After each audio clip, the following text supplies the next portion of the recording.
प्रातःकालीन बेला में सभी संतों, भक्तों, माताओं के हृदयस्थ चेतन परमात्म स्वरूप को हमारा नमन और वंदन।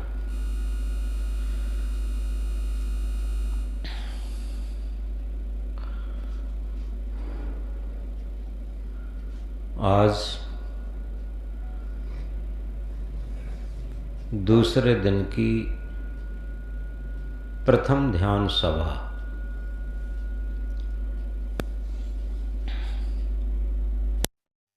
एक हाथ में हमारे ऋषि महर्षियों की, महापुरुषों की, संत गुरुजनों की सबकी ये भूमिका रही है। ब्रह्म मुहूर्त वेला भजन, ध्यान, प्रार्थना के लिए बहुत ही उपयुक्त है। इसे ब्रह्म मुहूर्त ही कहा। ब्रह्म कहते हैं सर्वश्रेष्ठ मुहूर्त। ये ऐसा मुहूर्त है, इसमें श्रेष्ठ सत्य आत्म परमात्म की प्रार्थना के लिए, भजन के लिए, ध्यान के लिए, साक्षात्कार के लिए सबसे उपयुक्त समय है।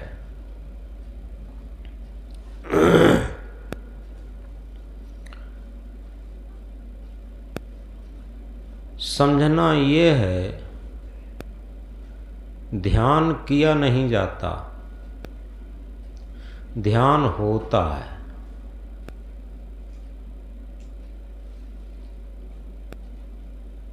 क्योंकि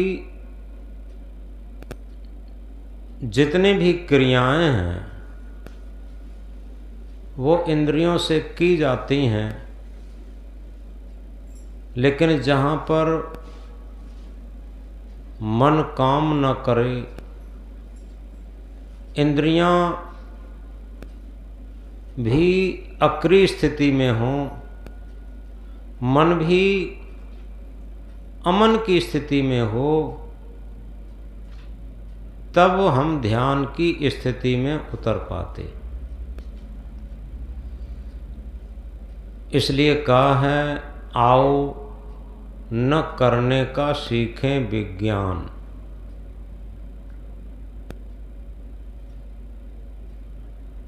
हमने करने के तो विज्ञान बहुत सीखे, लेकिन ध्यान न करने का विज्ञान है।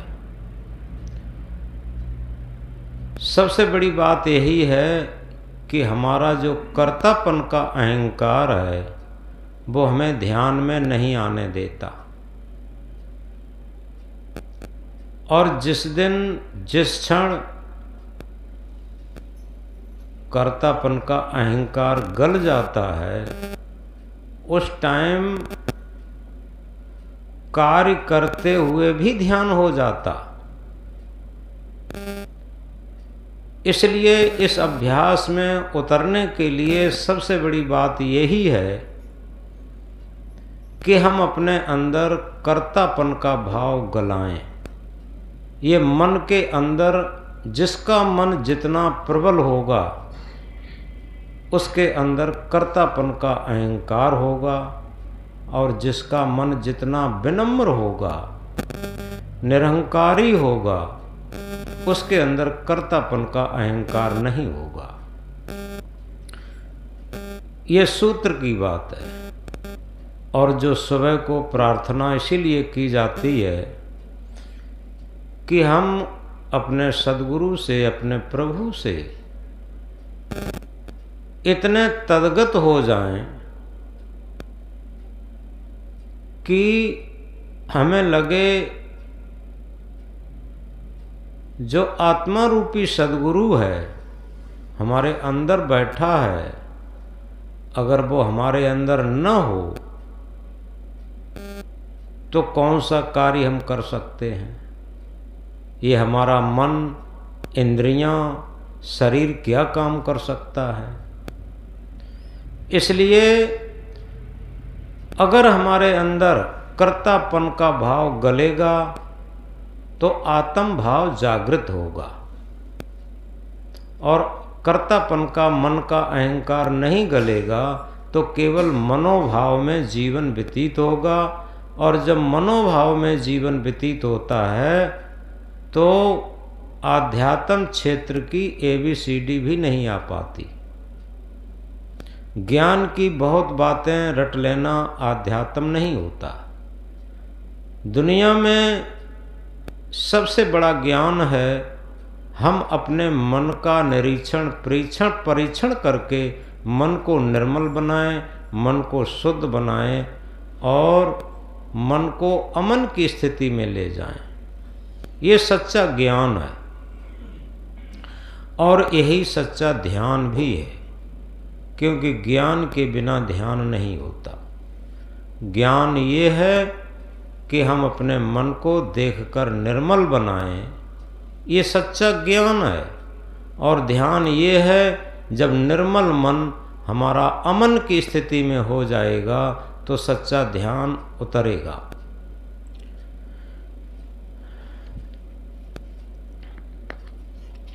अब हम पहले सूत्र में प्रवेश करेंगे। शाम को तो भूमिका बताई थी।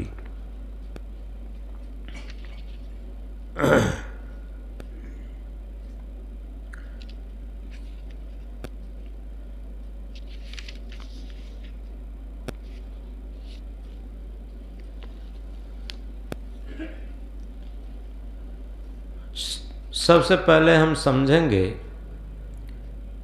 सहज जीवन क्या होता है। होली और बसंत, पतझड़ के साथ नई कोपलें, कैसा अनोखा सम्मिश्रण। सुख के साथ दुख, मिलन के साथ वियोग, राग के साथ द्वेष, जन्म के साथ मृत्यु, जीवन के साथ अनिश्चितता का बोध क्षण क्षण हो रहा है। हम जागृत नहीं रह पाते।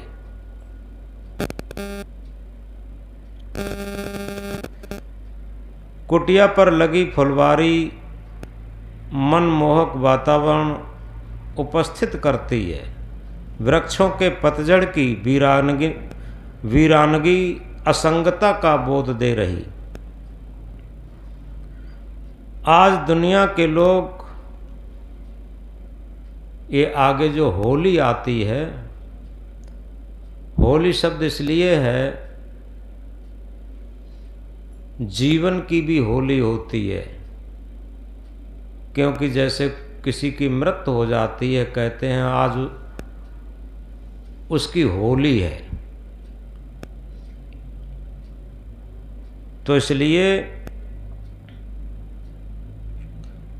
सभी लोग होली मनाते हैं। बड़े प्रसन्न मन अबीर वर्षा करते हैं। फिर थोड़ी ही देर बाद कटुता राग द्वेषपूर्ण जीवन हो जाता।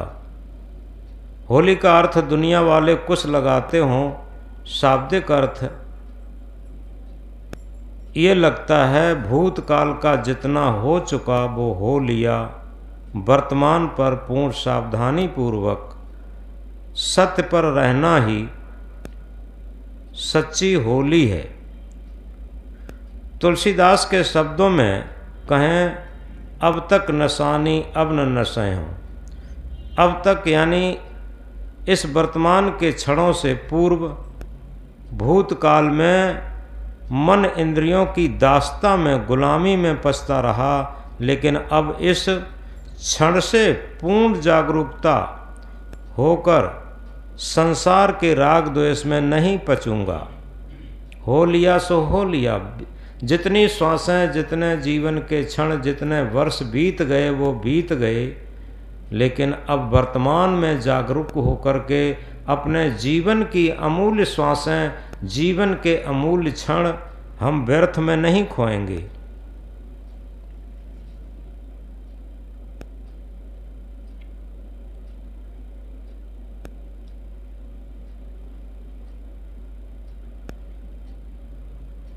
जागरूकता पूर्ण जागरूक होकर संसार के राग द्वेष में नहीं पचूंगा। इसी मस्ती का साम्राज्य भरा मन जब सुमन के रूप में होता है तो चारों तरफ सद्गुण की सुगंधी बिखर जाती है। यही सुमन जब अमन की स्थिति में आता है तो आती है गहरी नीरवता। अमन चैन का जीवन जहाँ अनंत शांत रहती है। अमन और चैन एक ही सिक्के के दो पहलू हैं। जहाँ निस्वार्थ प्रेम की भावना है वहीं निष्कामता जागृत होकर मन अमन चैन से गुजरता हुआ पूर्ण विश्राम में स्थित होता है। जीवन में सहज जीवन, स्वाभाविक जीवन, आध्यात्मिक जीवन ही संसार शरीर की थोपी हुई पद प्रतिष्ठा, धन दौलत, अधिकार, जवानी, सुंदरता का बोध करा के चिर स्थायी शांत सदन में विहार कराता है। वसंत का सुगंधित वातावरण तथा पतझड़ की वीरानगी क्या शिक्षा नहीं देती? सब कुछ परिवर्तनशील है। जन्म की दुंदभी में मृत्यु का करुण क्रंदन सुन लेना, विवाह के समय संयोग की दुखद गुदगुदी, सुखद गुदगुदी में वियोग की दुखद निष्ठुरता का दर्शन भी करके जागृति का क्षण हो सकता है। शरीर से लेकर संसार तक जो प्राणी पदार्थ बाहर से मिले मन में राग द्वेष निर्मित करते हैं, जो आत्म स्वरूप हमेशा मिला हुआ ही है वही रहती है अमोघ शांति। नज़दीक अपना शरीर है। जितना नज़दीक अपना शरीर है उससे कहीं अधिक नज़दीक अपनी आत्मा है। स्व है लेकिन मूल न समझ पाने से कोई गुदगुदी नहीं। तब महसूस होता है जब जीवन खत्म होता है। तब लगता है शरीर से लेकर संसार तक सब पर था, दूर था, विजाती था। आत्मा का सजाती आत्मा ही है जिसमें कोई दूरी नहीं, जिसे खोजना नहीं, केवल जागृत होना है। मृत्यु के समय बंगला, कार, दुकान, परिवार, संसार सत्य नहीं लगता, चेतना ही सत्य लगती।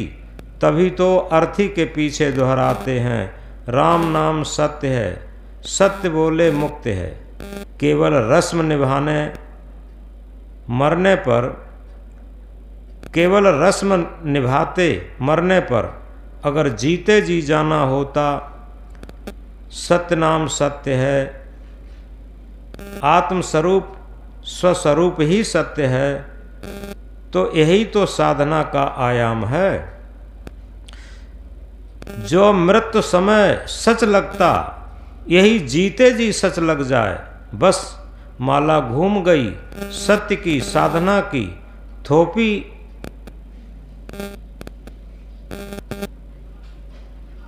जीते जी सच लग जाए। बस माला घूम गई सत्य की, साधना थोपी नहीं जा सकती। महाभारत की कथा याद आती है। कौरव और पांडवों का युद्ध एक प्रतीक है भलाई और बुराई का। बुराई और भलाई का अंतर्द्वंद जीवन में जो नित्य चलता है, हमारे अंदर भी महाभारत हो रहा है। अर्जुन के सारथी कृष्ण थे तथा दुर्योधन का सारथी बहुत बड़ा जन समाज, सेना, सैलाब, राजा महाराजाओं का राज्य। और असत्य में यही, सत्य और असत्य में यही अंतर है। सत्य का एक मत है, असत्य का बहुमत है। सत्यमेव जयते का उद्घोष सिद्धार्थ ने बुद्धत्व प्राप्ति में किया था। जब बहुमत राजा से एक मत फक्कड़ हो गए, बाह्य संपन्नता से हटकर आंतरिक समृद्धि की तरफ आए, उसी प्रकार अर्जुन के सारथी कृष्ण की भांति सत्य जिनका सारथी बन जाए और असत्य अन्य का सारथी बन जाए तो होगा कितना अंतर जितना अंधकार और प्रकाश में अगर हमारा सारथी संत हैं, सद्गुरु हैं, तो सत्यमेव जयते उद्घोष होगा। अगर हमारा साथी संसारी है तो नारा होगा असत्यमेव जयते। मृत्यु एक सत्य का अध्ययन है।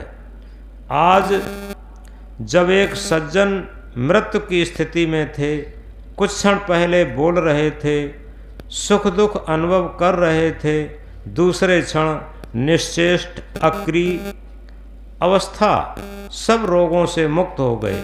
यही संसार का खेल है। वे ही पुरुष हैं जागते, वे ही धन्य अलबेल हैं, बाहर से बैठे देखते संसार का ये खेल है। अधिकांश दुख मन की राग द्वेष जनित मान्यताओं के अवरोध में महसूस होता है। यथार्थ में दुख सुख का कोई यथार्थ स्वरूप नहीं होता।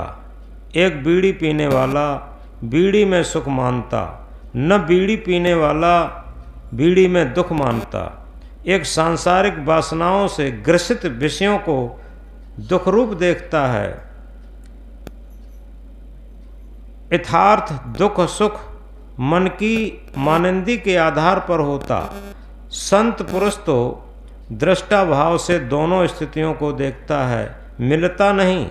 जो असंग स्थिति है, यानी दूध में मिले तो दूध सदृश, जैसे पानी दूध में मिले तो दूध सदृश, शराब में मिले तो शराब सदृश। अगर पानी को पानी ही रहना है तो किसी में न मिले। उसी प्रकार दृष्टा दृश्य में मिले, अनुकूल प्रतिकूल में मिलेगा, राग द्वेष पैदा होगा।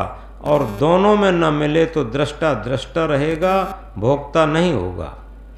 दृष्टा के द्वारा, यानी दृष्टा कहते हैं संत, दृष्टा के द्वारा, दृष्टा जो सत्य है वही दृष्टा है। सत्य के द्वारा दृश्य असत देख सकते हैं।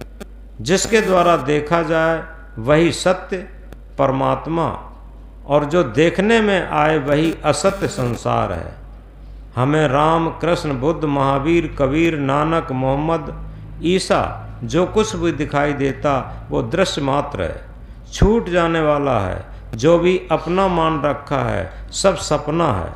मन के आयाम में जो कुछ है संसार का है, प्रकृति का है, परिवर्तनशील है, क्षणभंगुर है।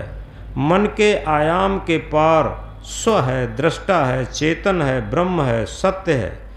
स्व और पर दो ही सत्ताएं हैं जो परिवर्तनशील क्षणभंगुर हैं। उसमें अपना क्या है? चतुष्टय अंतःकरण, चित्त मन बुद्धि अहंकार, इनमें जो भी आया सब संसार का जड़ रूप है। अंतःकरण साधना की पकड़ के बाहर, जिसके द्वारा अंतःकरण संचालित है उसे किसी इंद्रिय जन्य साधन से नहीं पकड़ पाएंगे। जिसे हम ब्रह्म आत्मा परमात्मा कहते हैं वो खोया नहीं है, वो प्राप्त भी नहीं किया जा सकता। जो प्राप्त किया जाएगा वो छूटेगा। संसार का परिवर्तनशील होगा। आत्मा चेतन ब्रह्म परमात्मा जो सहज प्राप्त ही है। अतीन्द्रिय स्थिति, अमन की स्थिति आते ही स्वरूप स्थिति आ जाती है। जब तक जड़ संसारिक राग में मनोव्रत चिपकी हुई है तब तक चेतन असंसारिक वैराग्य का उद्घाटन नहीं होगा। राग किया जाता है, वैराग्य जागृत होता है। राग थोपा जाता है, वैराग्य सहज स्वाभाविक आता है। वैराग्य की मस्ती ही सहज ध्यान में प्रवेश कराती, जिससे आती है सहज जीवन की झलक, जहाँ पर कोई बनाव ठनाव नहीं, पद प्रतिष्ठा की ललक नहीं। राग द्वेष की भूमिका से ऊपर सरल जीवन, जिसे निर्विकार निर्मल मस्त जीवन कह सकते, तमन्ना दर्द दिल में है तो खिदमत कर फ़कीरों की, तमन्ना दर्द दिल में है तो खिदमत कर फ़कीरों की, नहीं वो लाल मिलता है अमीरों के खजानों में। जब से पाई सहज जीवन की झलक, मिट गई सकल संसार पाने की ललक। सहज ध्यान के द्वारा सहज जीवन आ सकता है, या यूँ कहें सहज जीवन के द्वारा सहज ध्यान होता। ध्यान में होते हैं, ध्यान किया नहीं जा सकता। जैसे दुख में होना, धन में होना, पद में होना, हान में लाभ में होना, अनुकूलता प्रतिकूलता में होना। जब क्रोध में होते हैं, काम में होते हैं, तब भूल जाते हैं स्व को, पर में इतने तल्लीन होते हैं अपनी स्व की स्थिति अनुपस्थिति जैसी लगती है। ध्याता जब तक कर्ता भाव के राग में है, तब तक संसार में फंसा रहेगा। ध्याता कहते हैं ध्यान करने वाले को। ध्याता न की स्थिति में आते ही ध्यान में आ जाएगा। उसी क्षण होती है पूर्ण जागृति। स्व की स्थिति पर का ध्यान आलम्बन टूटा हुआ, पूर्ण स्वावलंबन की स्थिति स्वतः आ जाती है। इस स्थिति को पूर्णता की तरफ लाने के लिए तन और मन को अशरीरी तथा अमन के रूप में उपस्थित होना है। ध्यान के लिए जितने भी जंत्र मंत्र या वह आलंबन प्रयोग किए जाते हैं, ये सब ध्यान को किसी आरोपित लक्ष्य में लगाना है जो ध्यान के लिए अयोग्य है। हम अपने लक्ष्य को चित्त की निर्मलता की तरफ लाएं, तब अनुभव होगा हमारे मन में कितना तनाव, खिंचाव, बेचैनी, अशांत है। हमारे पास भौतिक सभी साधन उपलब्ध हों, प्रचुर मात्रा में धन हो, पद हो, तब भी हम दुखी अशांत रहते हैं। इनका अभाव हो तब भी हमें दुख होता है। मन का ये संताप 3 काल में छूट नहीं सकता जब तक हम इनके कारण को न समझें। इस त्रैताप भव रोग का कारण मनोविकार ही है। जितने अंश में मन निर्मल रहता,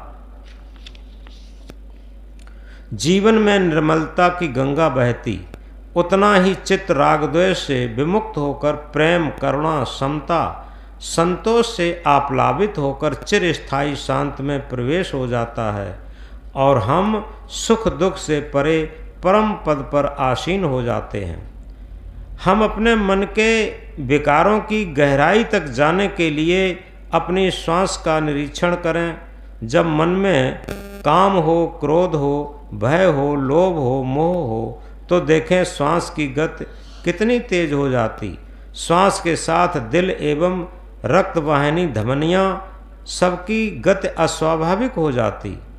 श्वास आ रही है, श्वास जा रही है, बस इतना देखना है। न कोई मंत्र, न तंत्र, न जप, न तप, न अनहद नाद, न प्रकाश आदि, इस सब का आलंबन छोड़ देना है। जितने भी मत मजहबों द्वारा थोपे गए आलंबन हैं, वे सार्वभौमिक नहीं हैं। अतः सार्वजनिक रोग के लिए सार्वभौमिक रोग निवारक औषध की जरूरत है। काम, क्रोध, लोभ, मोह, भय से जुड़ी हुई श्वास में अस्वाभाविकता आती। इसे स्वाभाविकता में लाने के लिए वह आलंबन, मंत्र, तंत्र, टोना, टुटका, नाद, बिंद, प्रकाश आदि उसी प्रकार काम नहीं देते जैसे कहीं आग लगी हो। हम कितना बड़ा पद, प्रतिष्ठा, मंत्र, जंत्र, बहुमत इकट्ठा करते रहें, लेकिन अग्नि शांत नहीं होगी जब तक उसका विरोधी जल अधिक मात्रा में नहीं मिलेगा। पानी, मिट्टी अधिक मात्रा में प्रयोग की जाए, अग्नि शांत हो जाएगी। उसी प्रकार अंतःकरण में काम, क्रोध, लोभ, मोह की अग्नि, अहंकार की अग्नि लगी है, तो जंत्र, मंत्र, नाद, बिंद, प्रकाश से क्या होगा? इसके कारण के विरोधी चीज़ें अकाम, अक्रोध, निर्लोभ, निर्मोह, निर्भयता, निरंकारता जब तक उपस्थित नहीं करेंगे, तब तक आंतरिक अग्नि कैसे शांत हो सकती? आंतरिक शांति को लाने के लिए श्वास द्वारा विकारों की जड़ों तक पहुंचकर निर्विकार स्थिति में विहार करना ही सच्ची साधना है। विकारों की जड़ों से श्वास का सीधा संबंध है, क्योंकि जब तक विकार ग्रसित मन होता है श्वास में अस्वाभाविकता आ जाती है। अतः मन की निर्मलता आने पर श्वास की स्वाभाविकता गंभीरता आ ही जाती है। मेरा मन निर्मल भया जैसे गंगा नीर, पीछे पीछे हर फिरें कहें कबीर कबीर। जैसे किसी ऊधमी बच्चे को उसका पिता डांटे और उसकी माँ बीच में आ जाए बच्चे का मनोबल बढ़ जाता है, सुधरता नहीं। इसी प्रकार जब हम विकारों पर सीधा प्रहार करना चाहते हैं तो उसके बीच में मजहबी आलम्बन आड़े आ जाते कि हम तो पूजा करते हैं, हम तो पाठ करते हैं, हम तो यज्ञ करते हैं, हम तो हवन करते हैं, हम तो नाम जप मंत्र जंत्र करते हैं। तो ये सारे आलंबन आरोपित किए गए हैं। इनमें मन में एकाग्रता तो आती है क्षणिक, लेकिन शांति नहीं मिलती। लेकिन विकारों की जड़ों तक पहुंचकर पहले ही हम तृप्त मान लेते हैं, जिससे मन पूर्ण निर्मल नहीं हो पाता। सत्य का राही किसी कल्पना मिथ्या आडंबर में नहीं फंस सकता, चूँकि मानव ने जब से आँख खोलकर इस दुनिया को देखा तब से बहिर्मुख होकर ही जाना। आज तक उसी का बहिर्मुखता में ही चित्त मन रखा। चित्त मन से बाहर देखा, चिंतन किया, लेकिन चित्त मन को देखने का अभ्यास नहीं किया। क्योंकि चित्त मन से हम देखते तो रहे, चिंतन तो करते रहे, लेकिन उस मन को दृष्टा नहीं बने, चित्त के दृष्टा नहीं बने। अंतर्मुख होने के लिए मन को देखा जाए, तभी विकार विमुक्त मन उपस्थित होगा। नित्य बैठ करके हम अपने मन को देखें कि आखिर मन की क्या स्थिति है। जैसे किसी बच्चे को कहते हैं हम देख रहे, ऐसे ही ऐ मन मैं तुझे देख रहा, इस तरीके से हम देखें।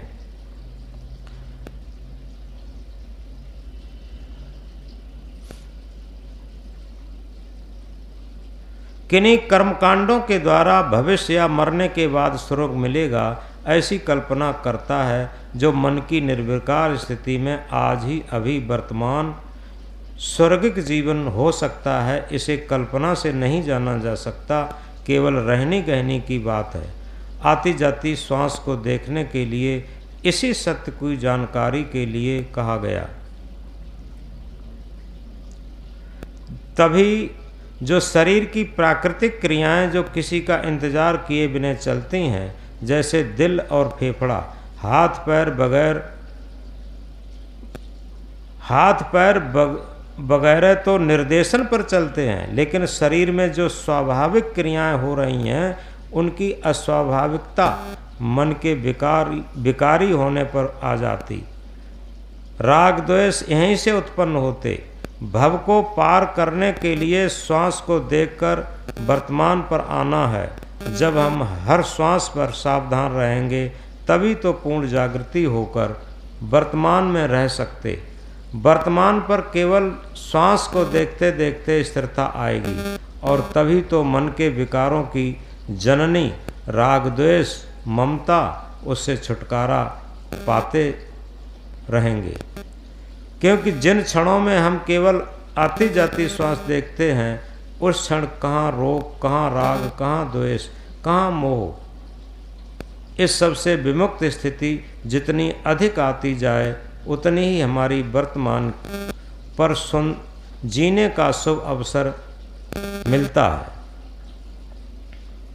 जैसे पानी के पास जाने से शीतलता, अग्नि के पास जाने से उष्णता मिलती है, ऐसे ही अंतरतम विकारों का संपर्क जब निर्मल चित्त से होता है तो अंदर एक प्रतिक्रिया होती है। जैसे समुद्र में जब तूफान आता तो सारा कूड़ा कचरा गंदगी बाहर किनारों पर फेंक कर पानी स्वच्छ हो जाता, या यूँ कहिए समुद्र में जब प्रतिक्रिया का तूफान आता तो बाष्पीकरण द्वारा जब वर्षा होती है तो समुद्र का खारा पानी मीठे पानी में बदल जाता। उसी प्रकार अंतःकरण भवसागर में निर्मल मन के स्पर्श से मीठे निर्मल भाव रूपी विचार जागृत हो जाते, लेकिन निरंतर अभ्यास न होने से प्रतिक्रिया का तूफान मन में बेचैनी भी पैदा करता है, जिससे कभी कभी साधक अपने पथ से विमुख भी हो सकता।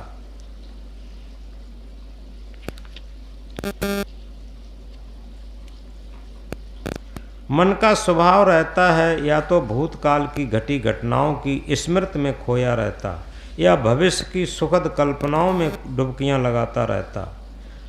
कभी वर्तमान पर रहना नहीं चाहता तो भूतकाल की घटी घटनाओं के संस्कारों में लिप्त रहेगा या भविष्य की सुखद कल्पनाओं में। यही सच्चा भाव है। भव कहते हैं उत्पन्न होने को, जो मन की भावनाओं में से ओतप्रोत क्रिया कामनाओं से संबंध रखता है। असंतुष्टि, असंतुलन, बेचैनी से विमुख भी हो सकते हैं। अभ्यास की निरंतरता दें, शांतपूर्वक स्थायित्व दें, तो वही चंचलता गंभीरता में बदलते हुए अभ्यास पुष्ट हो जाता। हमें जीना आ जाएगा, हम स्वयं भी शांति का अनुभव करेंगे तथा हमारे जो संपर्क में होंगे उन्हें भी शांति मिलेगी। अभ्यास में आई हुई कठिनाई यदि साधना की सीढ़ी बन जाए तो मंजिल बहुत ही सुगम बन जाए। इस अभ्यास के लिए भोजन कम से कम हो, सादा हो और अधिक से अधिक मौन का अभ्यास हो। इस प्रकार मन में एक वीरत्व भाव से मन की निर्मलता का अभ्यास श्वास की स्वाभाविकता से जुड़ता हुआ चले। इस प्रकार दैनिक अभ्यास के लिए निरंतर जागरूक रहना ही हमारा लक्ष्य बन जाए, ये जीवन की आंतरिक सफलता है। तन थिर मन थिर वचन थिर सुरत निरत थिर होए, कहें कबीरता संत को पलान पकड़े कोय।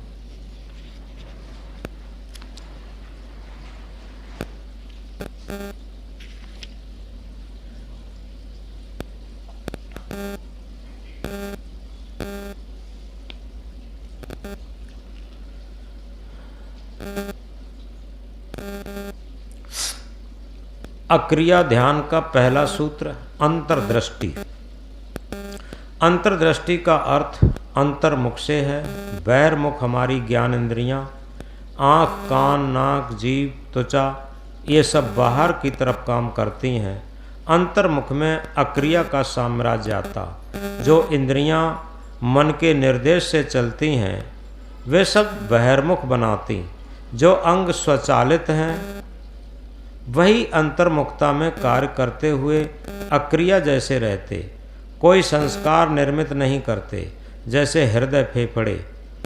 बहिर्मुख इंद्रियां अगर अंग भंग होती हैं तो जीवन चल भी सकता। अंतर्मुख हृदय, फेफड़ा खराब होने से जीवन कठिन हो जाता। अतः फेफड़ों की श्वास प्रश्वास, हृदय की संवेदनाएं, इन पर मन टिकाना, केंद्रित होना ध्यान की प्रथम अवस्था है। जब मन में विकार, काम, क्रोध, लोभ, मोह आते हैं तो हृदय के कंपन और श्वास की गति में तेजी, अस्वाभाविकता आ जाती है। जब सत्य बात कहनी होती तो कहते हैं कि दिल पर हाथ रखकर कहो।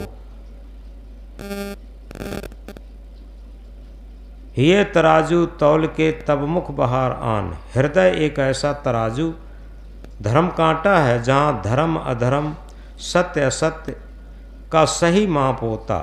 धर्म का सच्चा माप हृदय से ही होता। सत्य ही धर्म है, धर्म ही ईश्वर है। धर्म का साक्षात्कार सत्य ईश्वर का साक्षात्कार है।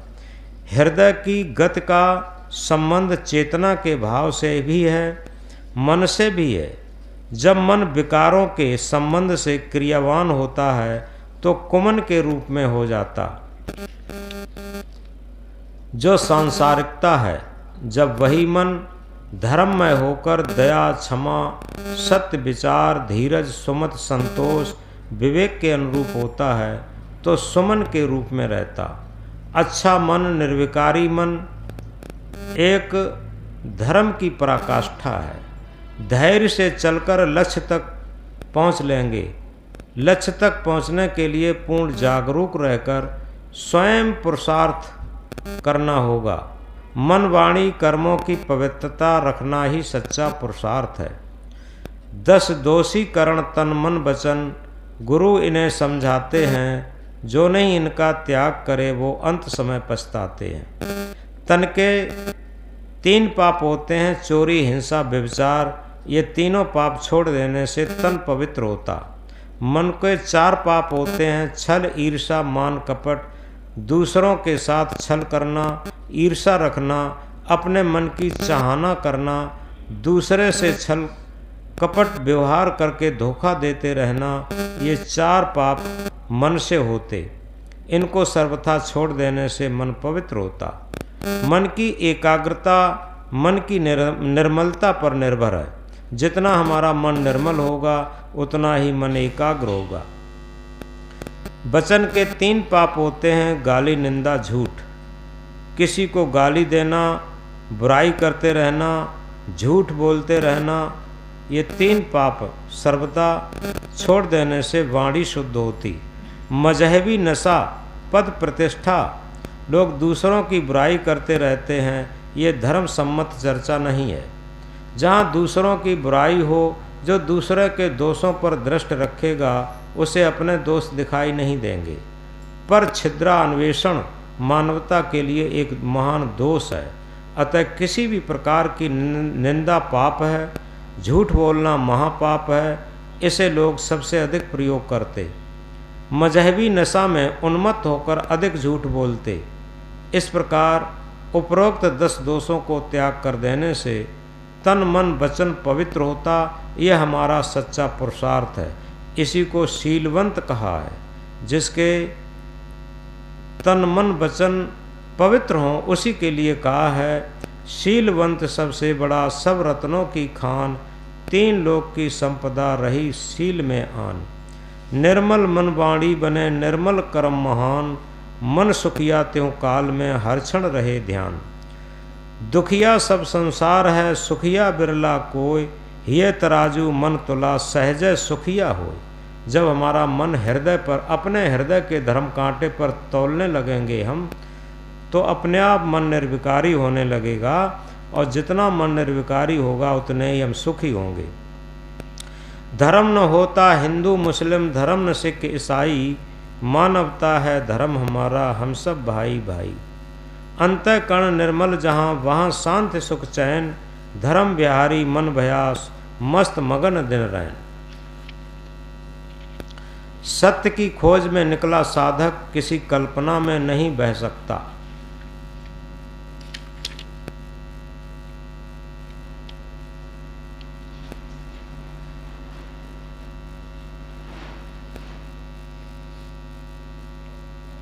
इस तरीके से अब हम अभ्यास में उतरेंगे। ये ध्यान से पहले की भूमिकाएं हैं कि जो हमारा मन हमेशा चंचल बना रहता है उसे एकाग्र कैसे किया जाए। जब तक हम अपने मन के दृष्टा नहीं बनेंगे, निश्चित है तब तक हमें अपने विकार दिखाई नहीं देंगे। क्योंकि जितना मन विकारी रहेगा उतना ही मन चंचल होगा, जितना मन निर्विकारी होगा उतना ही मन स्थिर शांत और अमन की स्थिति में होगा। मन का निर्विकारी बनाना ही जितने भी मत मजहब हैं, जितने भी धर्म पूजा पाठ हैं, तीर्थ व्रत यज्ञ हवन हैं, इन सब का जो मुख्य आशय है वो यही है कि हमारा मन निर्मल बने, मन पवित्र बने। तो आए अब अभ्यास में उतरेंगे।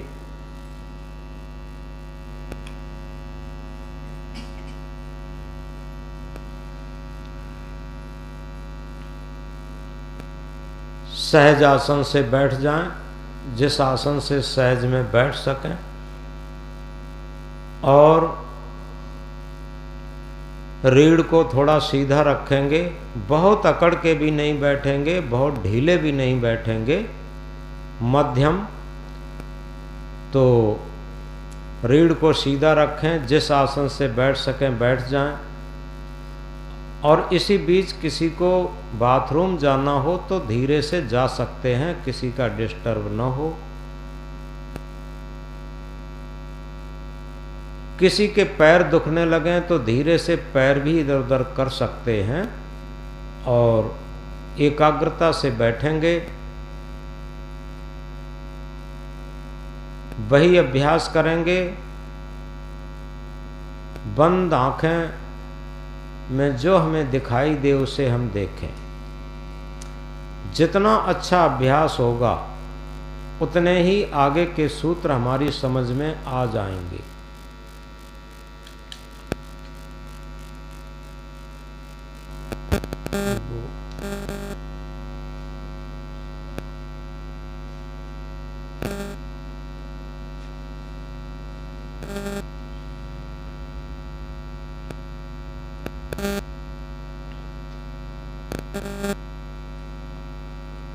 बंद आंखों में जो कुछ भी दिखाई दे, झिलमिलाता हुआ प्रकाश, फैलता हुआ प्रकाश, सिमटता हुआ प्रकाश, जो कुछ भी दिखाई दे उसे हम देखें।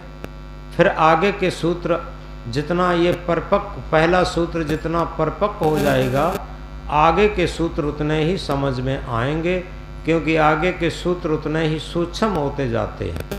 इसलिए इस अभ्यास को बहुत अधिक करें, क्योंकि अभी तक हमारी मन की दृष्टि बहिर्मुखी रही है, अब उसे अंतर्मुखी करना है। तो अंतर्मुखी दृष्टि के लिए, क्योंकि हमने बाहर देखा, बाहर सुना, बाहर चखा, बाहर स्पर्श किया, अब हमें बाहर से अंदर देखना है, क्योंकि आध्यात्मिक यात्रा, अंदर की यात्रा, ये सत की यात्रा है और अंदर की यात्रा असत की यात्रा है। जितना भी बाहर से मुड़कर असत की यात्रा से सत की यात्रा पर चलना है, तो बाहर की यात्रा जितनी भी है, जड़ की यात्रा है, संसार की यात्रा है, असत की यात्रा है। और वर्तमान की यात्रा, जब हम अंदर की यात्रा पर निकलेंगे, सत्य की यात्रा पर निकलेंगे, तो निश्चित है सत्य आत्मा की तरफ हमारे मन का प्रवाह होगा, मन पवित्र होगा, मन शांत होगा, मन एकाग्र होगा, मन अमन की स्थिति में होगा। इसलिए अब अंदर की यात्रा के लिए बंद आंखों में जो कुछ भी दिखाई दे उसे हम देखें और बड़ी सहजता में, जैसे ही बीच बीच में मन संकल्प उठाए, फिर बंद आंखों में जो कुछ भी दिखाई दे उसे देखते रहें। फैलता हुआ प्रकाश, समिटता हुआ प्रकाश, अंधकार प्रकाश, मिश्रित प्रकाश, जैसा जो कुछ भी दिखाई दे उसमें थोपेंगे कुछ नहीं, केवल देखना मात्र है। जो हमारी दृष्टि बहिर्मुखी थी वो हमारी दृष्टि अंतर्मुखी होने लगेगी। सभी लोग अभ्यास में